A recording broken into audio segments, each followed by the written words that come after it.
que en esta vida fálteme riquezas, sé que allá en la gloria tengo mi mansión.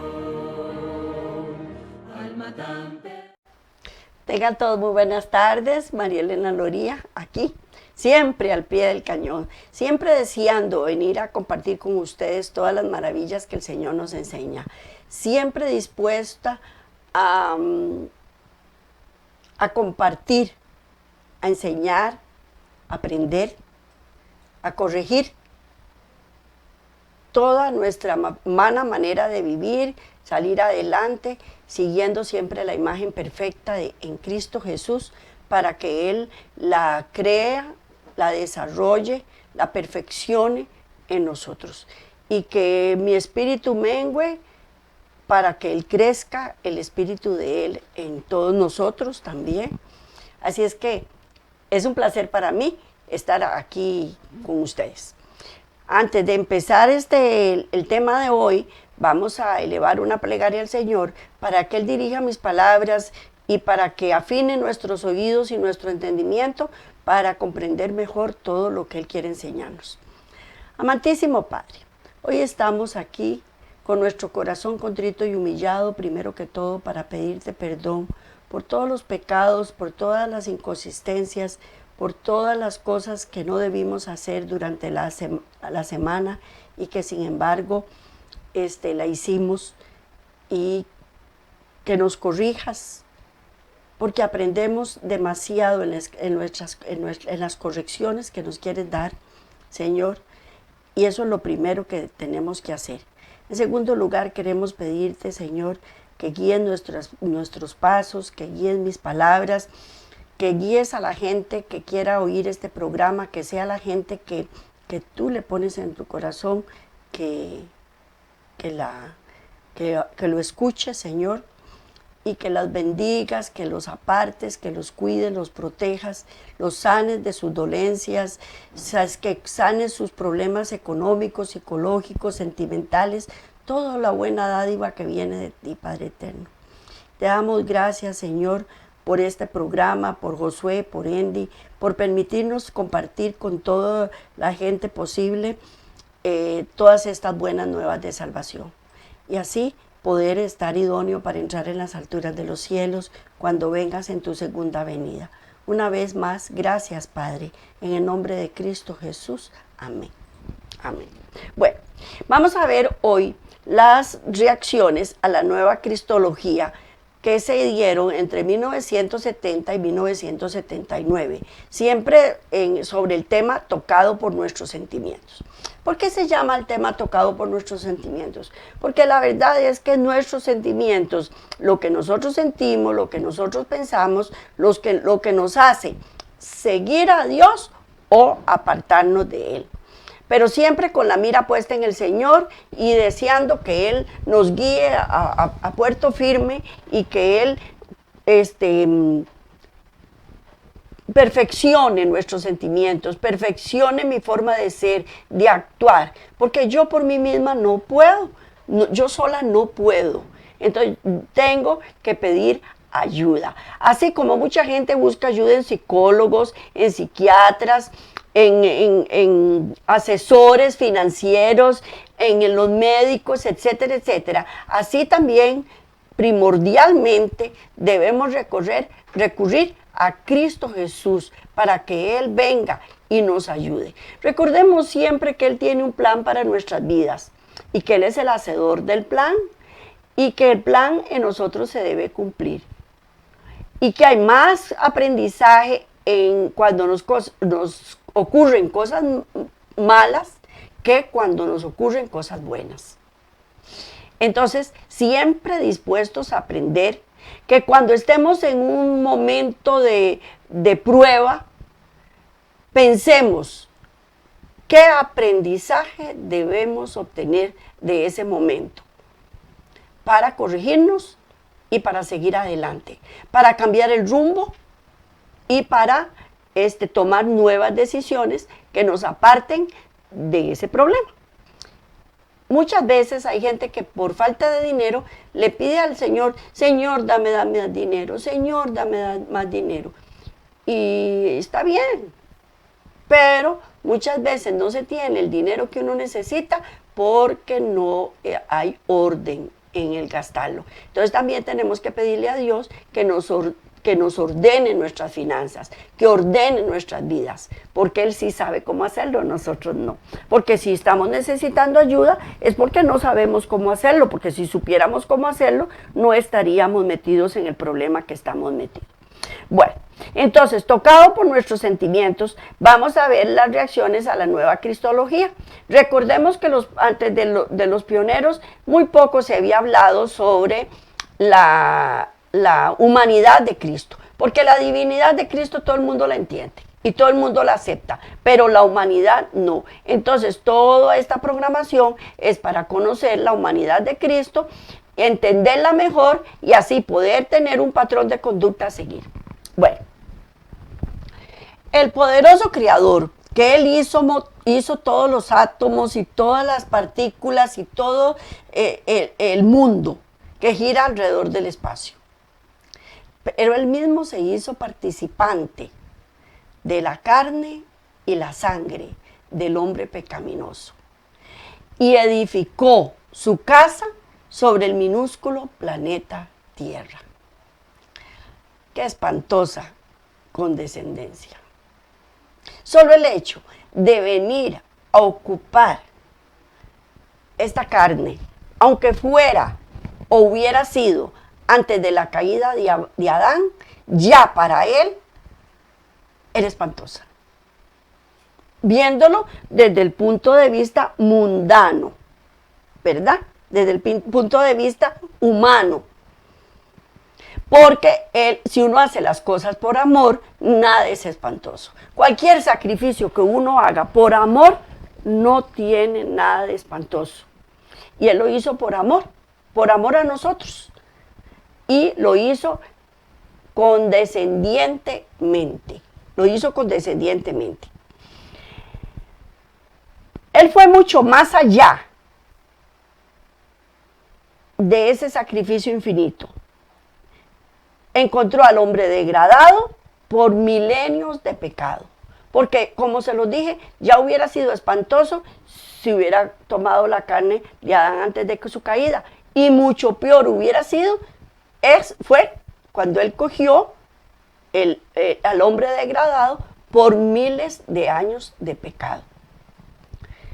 Así es que, ¿tenemos que agradecerle? Sí, tenemos que agradecerle y tenemos que agradecerle demasiado, no es poquitito, es demasiado lo que tenemos que agradecerle. Por otra parte, en aquella primera Pascua, los ángeles sabían del dramático momento que había llegado, porque los ángeles sabían que Cristo iba a ser crucificado.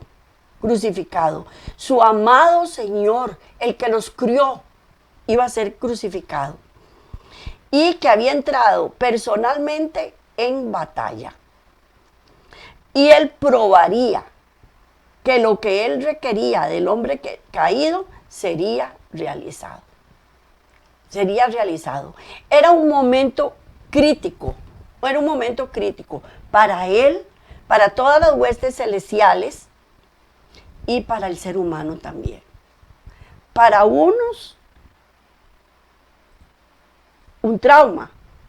Para nosotros y para los ángeles y para el cielo, una victoria. Porque Cristo iba a morir por nosotros, por nuestros pecados, por usted y por mí. Que bastante lo necesitamos. Y bastantes pecados. Mire usted, bastantes pecados ha tenido que perdonarme. Bastantes correcciones ha tenido que hacerme. Que yo un día le pregunté, le dije, Señor, ni con Dios ni con el diablo. Antes estaba con el diablo y llevaba palo. Y ahora sigo al Señor y sigo llevando palo. Señor, ¿qué tengo que hacer? Ya no sé qué hacer. Y cuando leí en su palabra que Él corrige a los que ama, porque a los que no corrige es porque son bastardos. Yo dije, gracias Señor por tus correcciones, gracias. Y realmente le digo, le doy gracias a Dios por las correcciones que me da. Y bastante mula que he sido y bastante me ha tenido que corregir. Todos los otros pasos en la salvación, incluyendo la resurrección de los fieles que murieron durante el Antiguo Testamento, dependían totalmente del éxito que Jesús tendría como coparticipante en la arena de la tentación. Todos, en ese momento, toda la humanidad, de antes y después de que Cristo viniera a esta tierra, dependía de que Él pudiera superar las tentaciones. Si Cristo, ante todo el universo expectante, porque todo el universo estaba expectante a ver qué pasaba, no hubiera vencido bajo las mismas condiciones que todo hombre precisa enfrentar, entonces ningún hombre podría esperar vencer. Él tenía que vencer, y tenía que vencer en las mismas condiciones que estamos usted y yo, en las mismas condiciones, y tal vez peores. Y tal vez peores, porque siempre se los digo, el enemigo se ensañaba más en contra de él que en contra de cualquiera de nosotros. A nosotros nos tocó apenas una milésima parte de sus sufrimientos,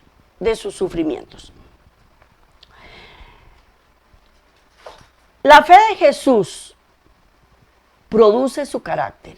La fe de Jesús produce su carácter.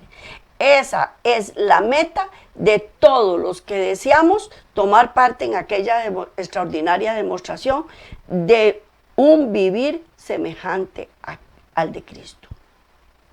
Es la fe de Jesús. La fe de Jesús es la que forma nuestro carácter. ¿Y cuándo es que tenemos que hacer uso de la fe?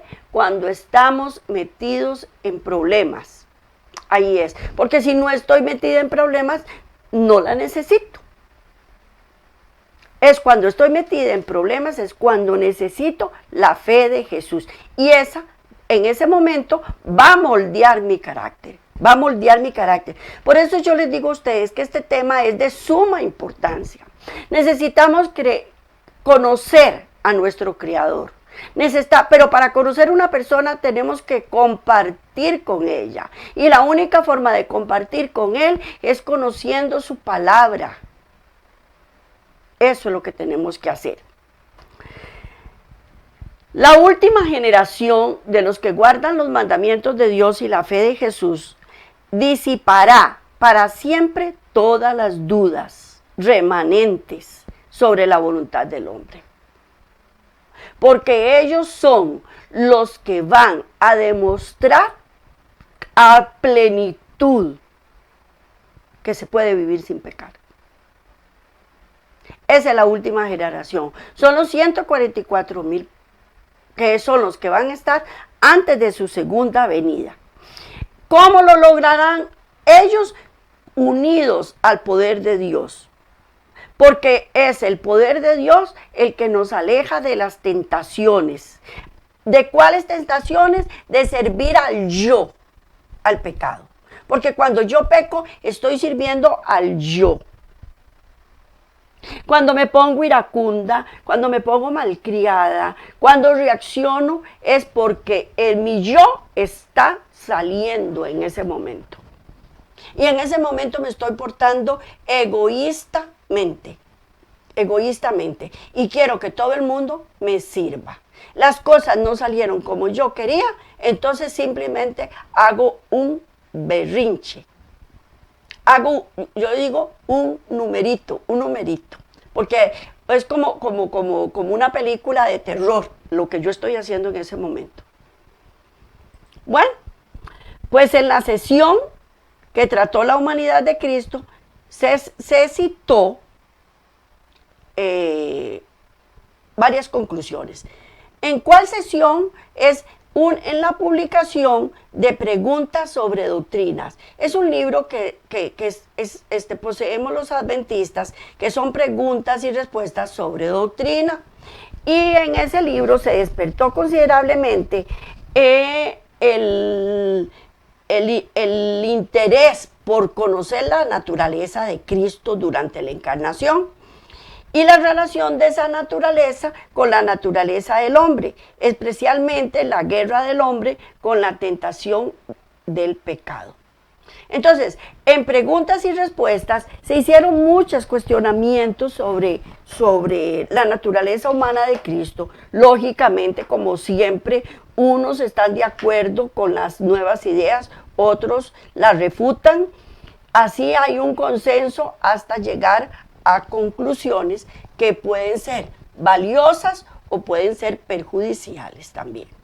Bueno, entonces vamos a ver qué conclusiones se sacaron. Y en ese momento, recordemos que todo esto fue escrito por los pioneros, Wagner, Jones, Prescott, la señora Elena de White y un montón de gente más que participó, que no podría enumerarlos todos y cada uno de ellos.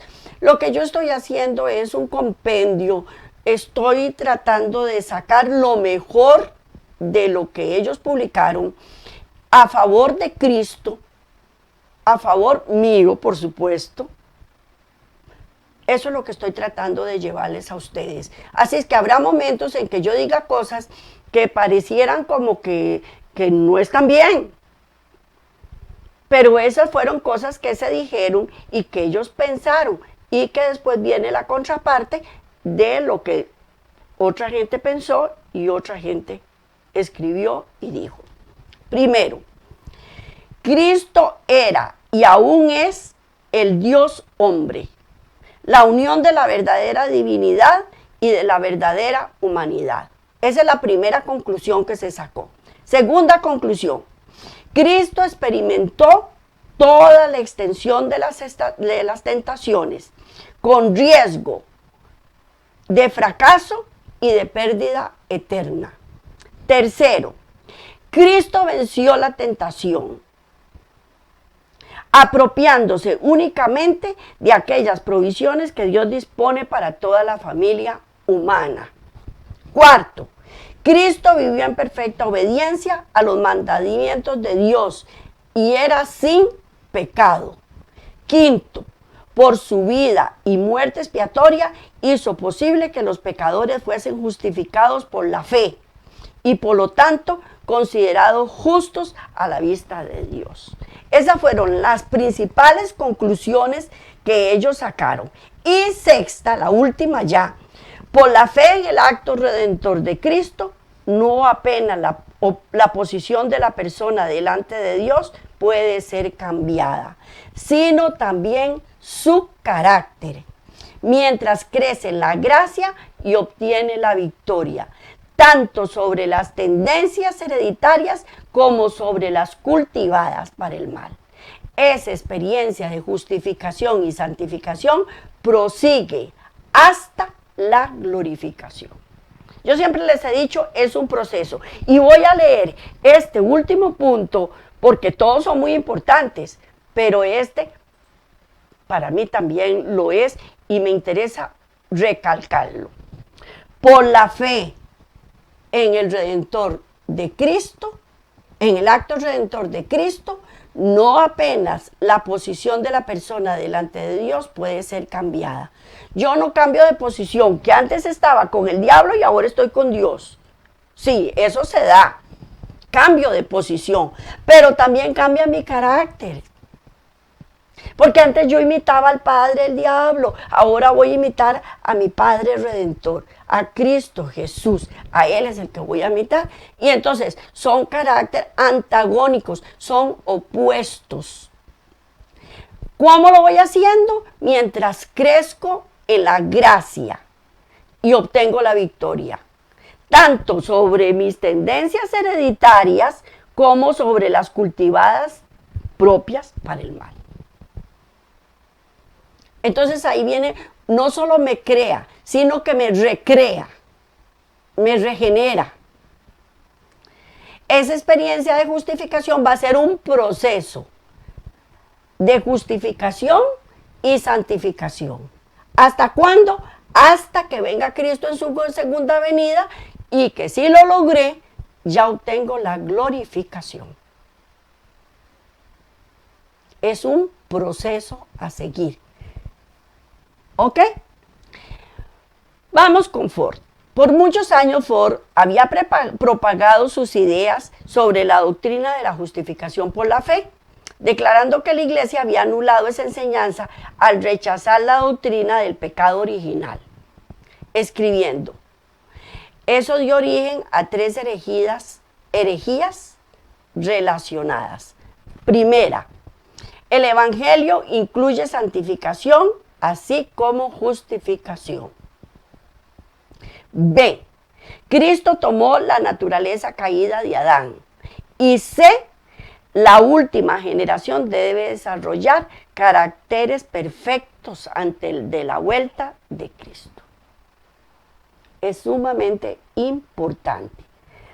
Para esta declaración de Ford, debía presentarse en la conferencia de Palmdale con 3 documentos. Primero, el alcance y los límites de la expresión paulina, justicia por la fe.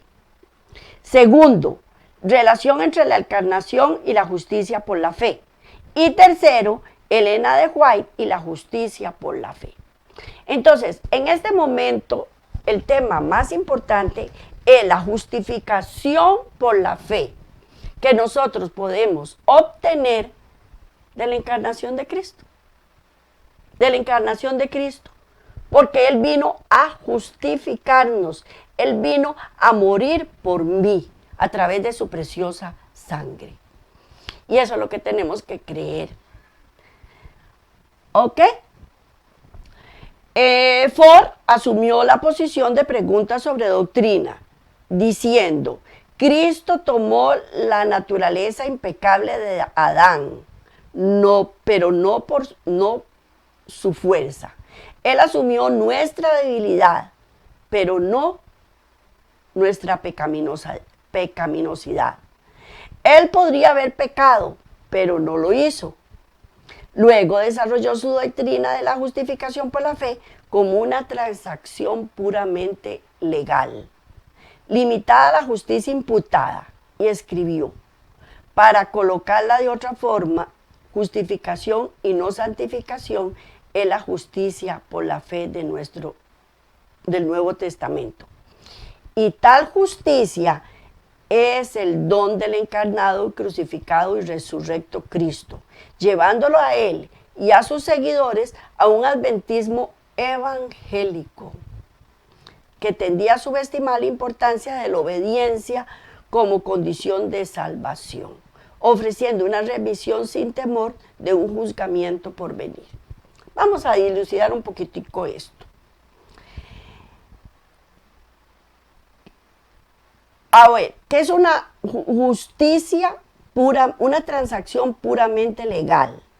¿Qué es? Una justicia imputada. Es usted libre de culpa, váyase.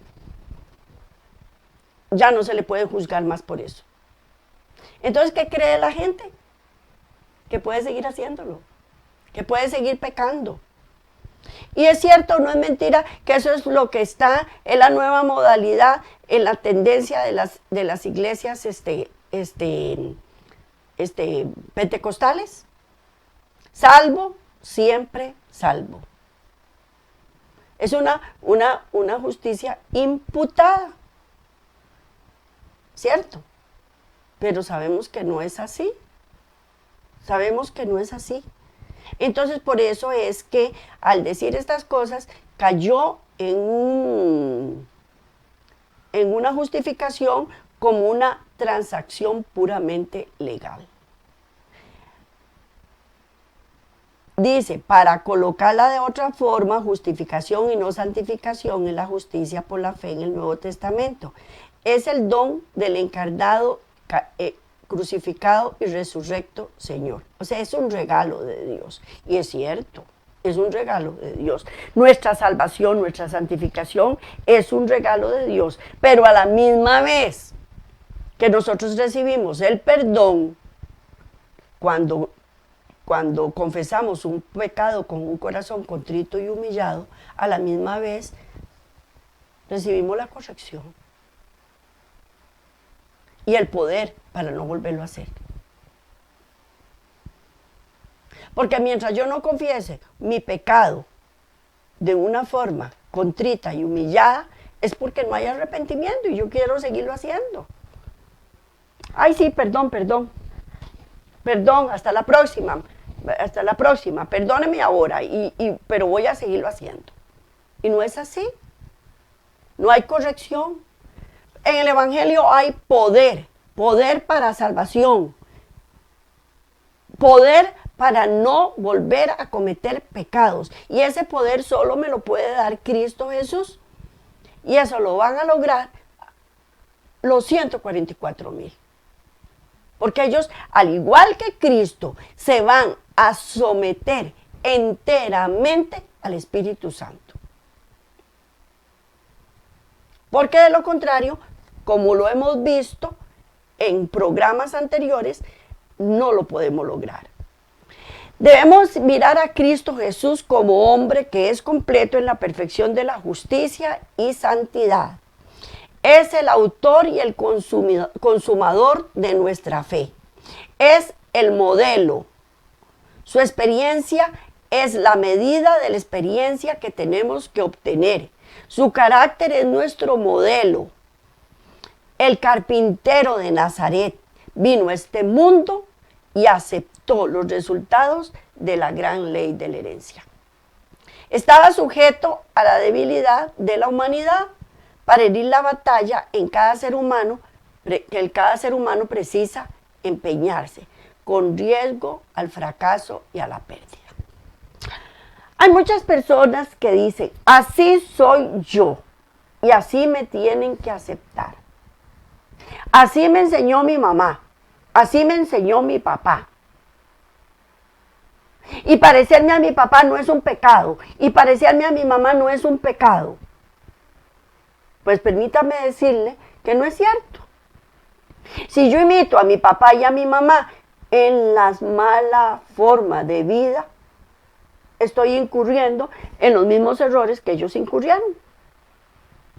Y debo corregirme, debo seguir adelante, debo cambiar mi forma de ser. Por mí misma, no.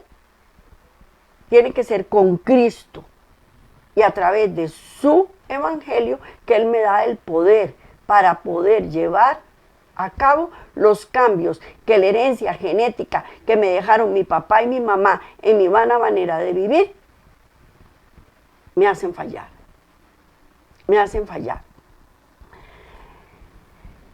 Como uno de nosotros tenía que dar un ejemplo de obediencia. Recordemos que cuando Juan el Bautista bautizó a Cristo Jesús, dijo, es el Cordero de Dios que quita el pecado del mundo. Y es uno solo, es la desobediencia. Porque si yo soy obediente, cumplo con todo. Pero si soy desobediente, no puedo. Entonces, es el ejemplo que nosotros tenemos que seguir de Él, la obediencia que Él tuvo al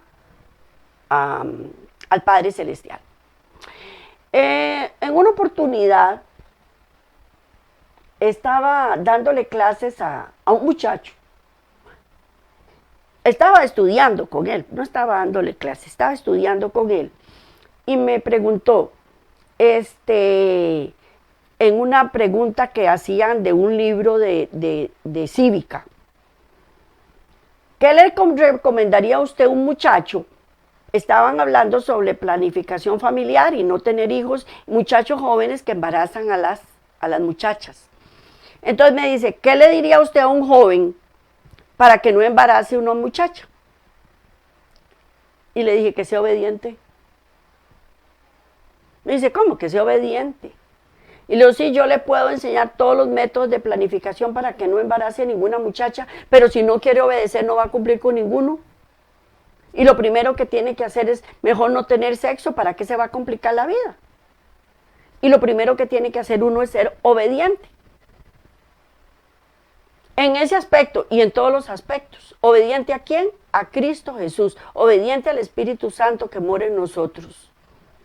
Entonces el pecado es uno, la desobediencia. Y Cristo por eso no pecó, porque Él fue obediente al Padre a través de su Santo Espíritu, que le decía todo lo que tenía que hacer durante el día, minuto a minuto, segundo a segundo. Pues eso es lo que tenemos que hacer. Él soportó cada prueba a la que estamos sujetos. No ejerció en su propio favor ningún poder que no sea libremente ofrecido a nosotros. Su vida testifica de que es posible también a nosotros obedecer la ley de Dios. Se debe notar el caso de los leprosos. Al sanarlo Jesucristo nunca fue contaminado, pero en cambio los leprosos sí fueron limpiados por Jesús. Él nunca se contaminó. Anduvo con ladrones, con prostitutas y con lo peor de la humanidad que existía en ese mundo, en ese momento. Pero no se contaminó. Pero en cambio sí sanó a los demás. Y eso es lo que nosotros tenemos que hacer. Porque entonces los muchachos se juntan con un muchacho mal portado y rapidito está haciendo las cosas que el otro estaba haciendo. Y no debemos contaminarnos. No debemos contaminarnos. Y la única forma de no contaminarnos es siendo obedientes. Obedientes. Cuando la divinidad toca la humanidad, ella no es contaminada. La divinidad no es contaminada, porque si no, de ahí todo el cielo estaría contaminado ya. Entonces, ¿para qué echar a Satanás del cielo? Mejor se hubiera quedado ahí. Pero no se contamina, porque ellos saben lo que tienen que hacer y obedecen. La humanidad sí es bendecida, curada y purificada. Nosotros no contaminamos el cielo, pero el cielo sí nos limpia a nosotros. Cristo nació del Espíritu. Cuando se unió a la pecaminosa naturaleza humana por el hecho de haberla tomado, la purificó de toda su inherente depravación. Cuando Él decidió venir a este mundo, vino a purificarnos, no vino a contaminarse. Él siempre estaba en completa armonía con la voluntad de su Padre. Y vamos a leer Juan 14:30. Vamos a leer Juan 14:30 y Juan 5:30. Dice, no hablaré ya mucho con vosotros, porque viene el príncipe de este mundo y él nada tiene en mí. ¿Se contaminó? No, no se contaminó. Dice, él viene, pero él no tiene nada en mí. Y la siguiente 5:30, que dice, no puedo ya hacer nada por mí mismo. Según oigo, así juzgo. Y mi juicio es justo, porque no busco mi voluntad, sino la voluntad del que me envió, la del Padre. Ese es Cristo Jesús. Y por eso no se contaminó, porque Él hizo siempre la voluntad de su Padre. Él poseía su propia voluntad, como todo ser humano la poseemos, pero la sometió a su Padre, como debería ser con la voluntad de todo aquel que nace del Espíritu. Esa es la imagen que tenemos que aprender. Si nosotros queremos dejar de pecar, tengo que someter mi voluntad a la voluntad de Cristo Jesús, a la voluntad del Espíritu, a la voluntad del Padre, ser obediente. Vamos con la siguiente imagen, Hebreos 4:15. Dice, porque no tenemos un sumo sacerdote que no pueda compadecerse de nuestras debilidades, sino uno que fue tentado en todo según nuestra semejanza, pero sin pecado. Él fue tentado en todos los puntos, sin pecado.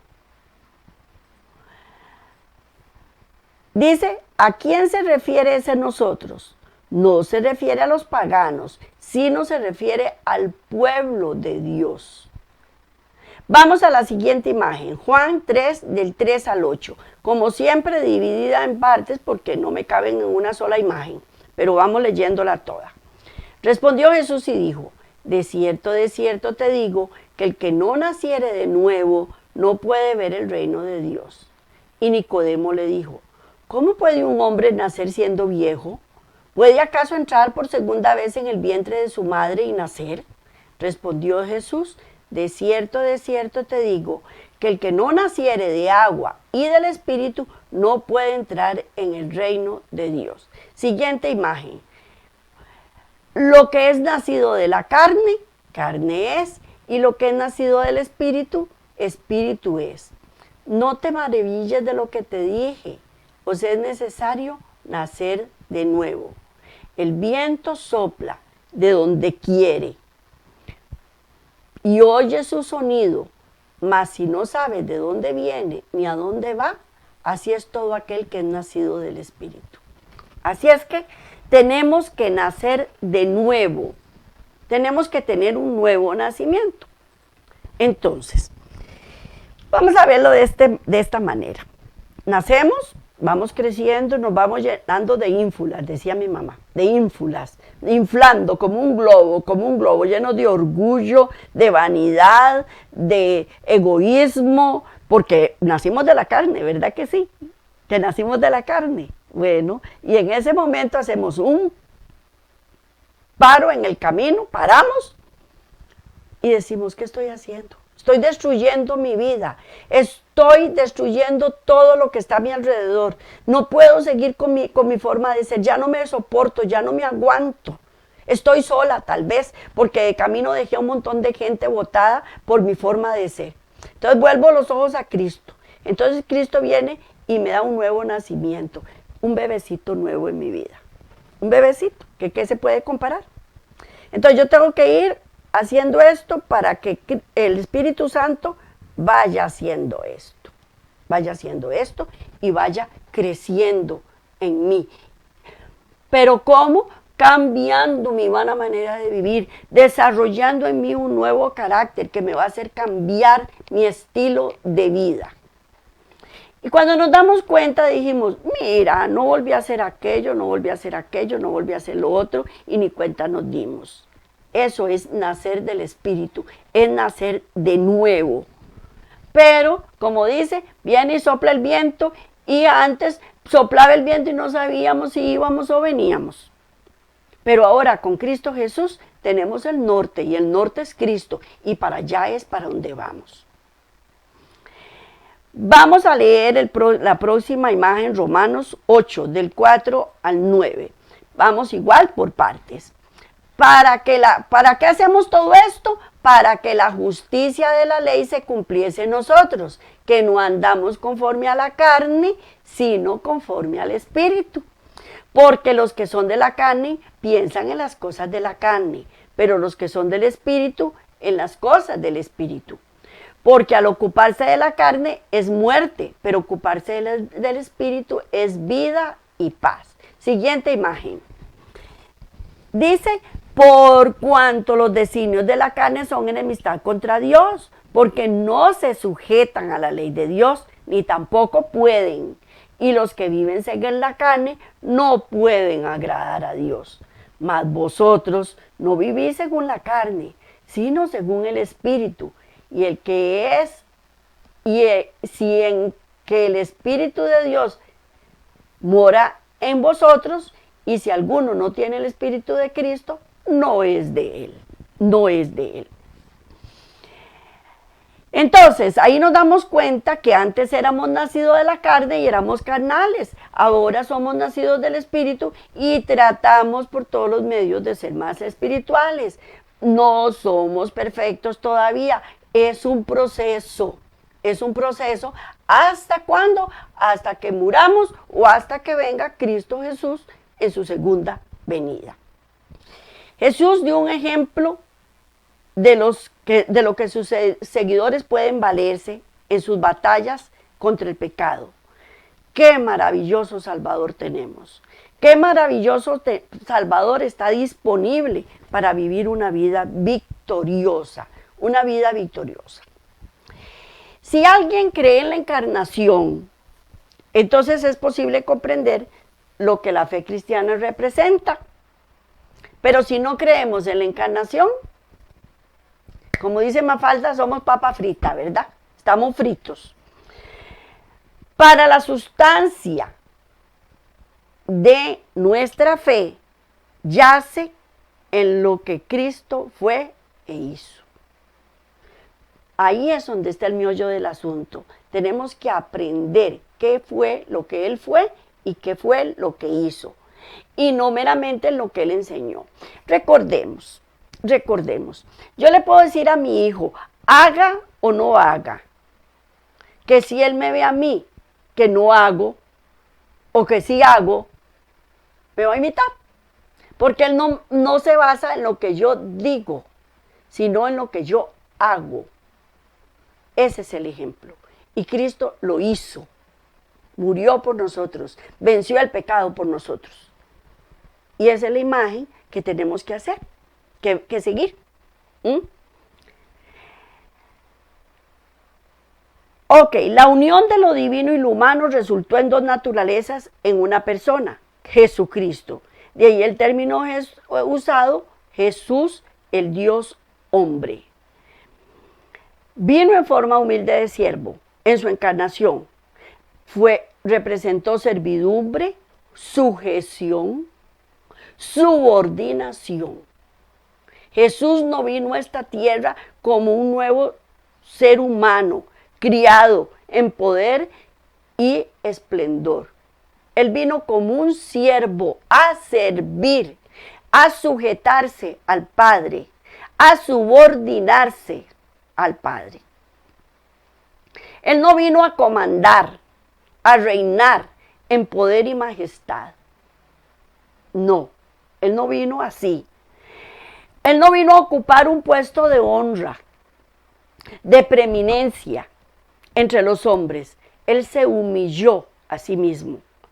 Anduvo la senda de la humillación que culminó en la muerte de cruz. La transmisión del pecado es una propagación natural. Entonces Jesús debe haber heredado de María lo que no todos nosotros heredamos de nuestros padres, a menos que admitamos de alguna forma la doctrina de la Inmaculada Concepción. El pecado original es un hecho espiritual causado por la alienación total de Dios por parte del ser humano. No podemos aplicar esta condición alienada a Cristo. Él no nació como nosotros, separado de Dios. Él era el propio Dios. Él podía heredar de María apenas aquello que debía ser transmitido genéticamente. Esto significa que Él heredó la constitución física debilitada, los resultados del pecado sobre el cuerpo que todos nosotros heredamos. Con referencia a los demás hombres, ellos nacen sin Dios. Todos los hombres necesitamos la regeneración. Cristo no. Aquí yace la gran diferencia entre Cristo y nosotros. Nosotros nacimos sin Dios. ¿Por qué nacimos sin Dios? Porque nuestro papá y nuestra mamá estaban sin Dios. Mientras que María estaba con Dios porque ella aceptó la voluntad de Dios. Era humana. Tenía la habilidad de la raza caída, pero obedeció en ese momento. Tenía pecados, pero sabía que había un Dios supremo. Pero su Padre fue el Padre eterno. Y ahí es donde mora la diferencia. Y él decidió obedecer al Padre. Es ahí donde está la diferencia. ¿Ok? Cristo no nació exento de una deterioración física. La heredó totalmente de María. Él estaba físicamente sujeto a la declinación de la raza. Pero una vez que el pecado no es transmitido genéticamente, sino como resultado de la separación del hombre de Dios, Cristo nació sin pecado. Ok, veamos esto. Mis papás eran unos grandes pecadores, pero yo decidí seguir a Dios. ¿Voy a hacer lo que mis papás hacían? No, yo tomé la decisión de no hacer lo que ellos hacían. Puedo ir cometiendo mis propios errores y voy a tener mis propios defectos. Pero decidí no hacer lo que mis papás decían. Y si decido agradar a Dios y seguir a Dios, voy a tratar de ser cada día mejor. Pero Cristo, Él no podía fallar. Él no se podía dar el lujo de fallar. Porque Él sabía que si Él fallaba, toda la humanidad estaba perdida. Y Él decidió agradar a Dios y morir por nosotros. Por usted y por mí también. ¿Ok? La posibilidad de ser tentado es la misma para un ser sin pecado como para uno no pecaminoso. Adán fue tentado cuando era un ser impecable. Él enfrentó la tentación en plena fuerza en un sistema físico y mental perfecto. Pero Cristo no se hizo carne en el perfecto estado en que Adán fue criado. Para Cristo el poder de la tentación fue enormemente aumentado en virtud de una herencia, de una constitución física debilitada por más de 4.000 años de creciente degeneración de la raza. La posibilidad de ser vencido era mucho mayor que la de Adán. ¿Ok? Él es nuestro patrón perfecto. Nuestra unión con Dios es por fe y no por propios esfuerzos. Cristo escogió vivir como un ser humano en total dependencia de Dios. Nada podía cambiar eso. Él anduvo con Dios por la fe. Así es como tenemos que hacerlo. Jesús nació nuevamente por el Espíritu Santo. Cuando alguien se entrega a Dios y se somete al nuevo nacimiento del Espíritu, entra en una nueva etapa de existencia, justamente como Jesús lo hizo. Jesús siempre fue lleno del Espíritu Santo, puro, impecable, totalmente sin contaminación de pecado. De esta forma, Él nunca necesitó de la experiencia transformadora. Entonces, cuando usamos el término con referencia a Él, lo hacemos en sentido acomodadizo. Cuando nosotros decimos, ay, pero seguro que sí pecó, ah, pero Él fue tentado, ah, sí, pero Él era Dios, es que estamos acomodándolo a nuestra vana manera de vivir.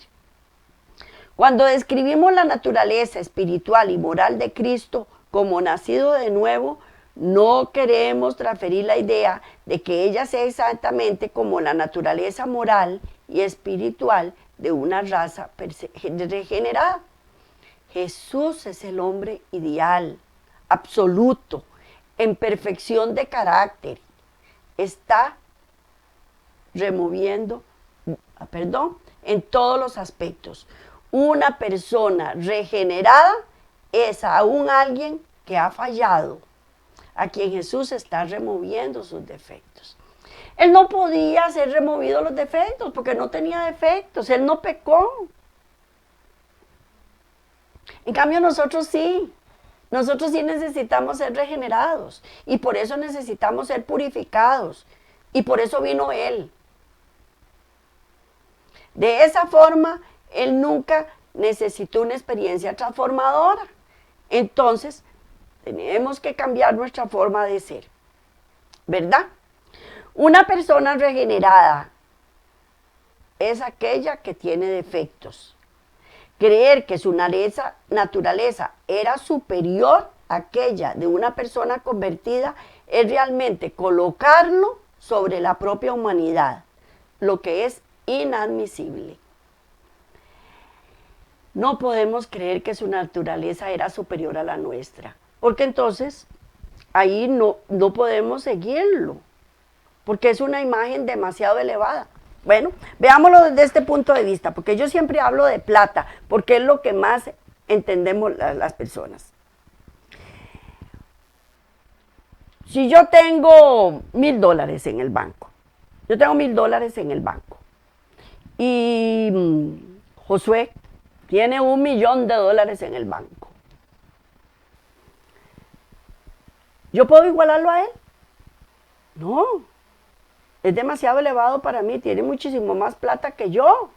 ¿Cómo hago yo para conseguir la plata para ser igual que él? Y para tener las cosas que él se compra, y las cosas que él tiene, y que las cosas que él hace. No puedo. ¿Ves? Es ahí donde está la diferencia. Cristo fue igual que usted y que yo, con la misma naturaleza, con la misma humanidad. ¿Dónde estaba la diferencia? En que él se apegó al Padre. Y nosotros no queremos. Lo tomamos como un apaguincendio. Cuando lo necesito, lo jalo, y cuando no lo necesito, vaya. Ahora sí, quédeseme ahí queditico hasta que lo vuelva a necesitar. Y así no es la cosa. Esto es darle ventajas que ningún ser humano puede tener, pues el nuevo nacimiento es la etapa espiritual a la cual la humanidad puede alcanzar en su presente estado. Dios y el hombre están unidos. En Jesús la humanidad está comprendida y Él se volvió las primicias, el paradigma, el ejemplo, el modelo capaz, el mediador. Ese es Cristo Jesús.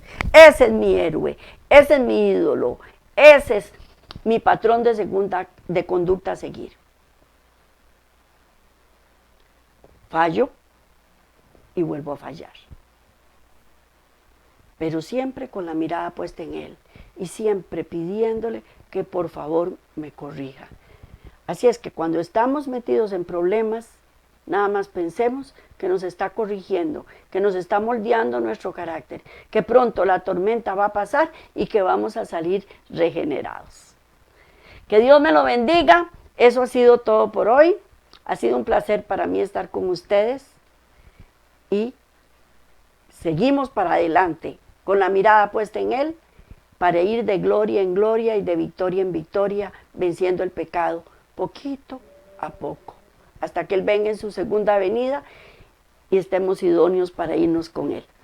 Nos vemos de hoy en 8 si Dios quiere. Bendiciones para todos, que tengan una feliz semana.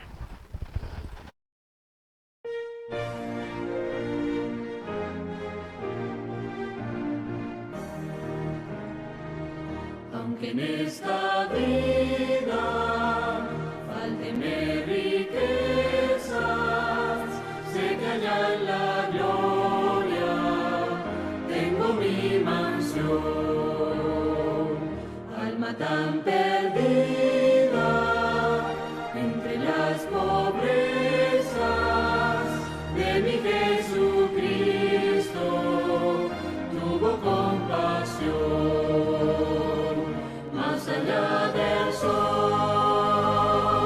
más allá del sol, yo tengo un hogar, hogar más allá del sol, más allá del sol, más allá del sol, yo tengo un hogar, hogar más allá del sol. Así